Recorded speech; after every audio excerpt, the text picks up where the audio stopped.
Hey, bien le bonjour à toutes et à tous. Voici la troisième vidéo des marqueurs War, enfin la quatrième du coup sans compter l'introduction, mais bref on s'en fout. Série dans laquelle je compare les feutres à alcool pour vous aider à vous aiguiller. Donc les nominés pour cette vidéo sont les pro marqueurs, vous avez voté presque unanimement pour ces derniers. Donc les voilà. Au passage, je m'excuse d'avance du fait que j'ai mis longtemps à sortir cette vidéo, mais c'est pas grave. Donc on va y aller tout de suite avec la présentation des feutres. Donc ce qu'il y a à savoir, c'est que les pro marqueurs, il y a beaucoup de gammes différentes, on va dire. Donc je vais tous vous les présenter, en tout cas tous ceux que je possède. Donc à commencer par le plus classique, donc le pro marqueur que quasiment tout le monde connaît. Donc il a une mine simple qu'on retrouve quasiment sur tous les marqueurs, et la fameuse mine biseautée. Donc là, ça reste du classique. Et au niveau de la durée de vie, ils sont bons, mais sans plus. Ils font ce qu'on leur demande, on va dire. Ils vont pas être excellents, mais ils vont pas être nuls non plus, vous voyez. Ensuite, on peut retrouver les brush marqueurs. Donc les brush marqueurs, c'est à peu près les mêmes, sauf qu'au lieu d'avoir la petite mine fine, on a une mine souple, pinceau. C'est quelque chose que je trouve plus pratique, mais ces feutres-là sont un tout petit peu plus chers que les pro marqueurs normaux. Ensuite, on peut retrouver les néons marqueurs. Alors ça, je les ai jamais utilisés,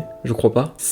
En gros, c'est des stabilos, c'est des feutres fluo. Sauf que ils ont une mine bien étrange, un peu large. On dirait une mine pinceau, mais elle est pas souple. Donc ça, pour le coup, c'est un truc qui est spécifique aux néon marqueurs, mais aussi aux métallique marqueurs. Donc je vais vous les présenter tout de suite. Donc comme leur nom l'indique, ce sont des feutres qui donnent une texture métallique, tout simplement. Donc vous avez une mine simple et la fameuse mine pinceau qui n'est pas souple. À savoir que si vous en achetez maintenant, du coup, vous aurez les nouveaux designs. Donc ça, c'est purement esthétique, hein, mais ils ont changé les designs de leurs feutres maintenant. Je trouve ça plus épuré, mais les deux étaient bien, je trouve. Les deux designs étaient cool. Bref, on n'est pas là pour parler design. Place maintenant au test. Donc on sort la fameuse feuille et on va commencer par l'aplat. Donc on voit qu'au niveau de la qualité d'encre et du débit, c'est juste parfait. Ensuite, au niveau du dégradé, bah là encore, le rendu est vraiment top. On peut comparer facilement face au twin marker que le rendu est beaucoup plus homogène. Et puis ensuite vient pour finir la phase du dégradé à blanc. Je sais pas comment appeler cette phase.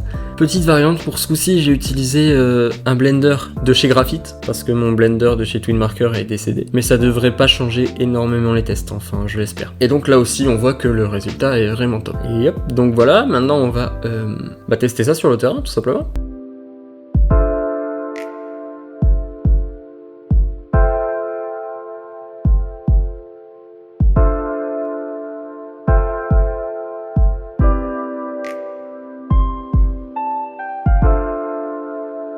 Et puis voilà, donc déjà les couleurs que j'ai utilisées sont vraiment très moches, j'ai pas fait de test avant et on dirait un peu Mario, mais c'est pas grave. On n'est pas là pour critiquer le choix des couleurs, mais plutôt la qualité. Bon ok, c'est moyen, mais la qualité de l'encre et du pigment reste quand même top. Je dis beaucoup de fois top, j'ai l'impression.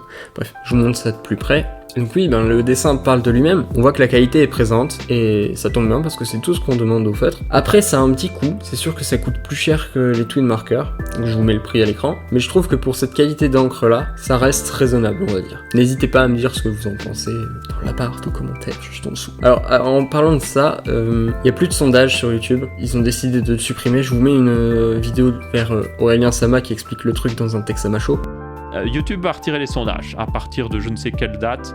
Donc ouais, au revoir les sondages que moi j'utilisais souvent. Mais les sondages YouTube disparaissent et c'est assez embêtant, surtout pour ce type de contenu que je vous propose, les marqueurs War, parce que pour voter le prochain feutre justement j'utilisais les sondages. Donc là je vais plus pouvoir.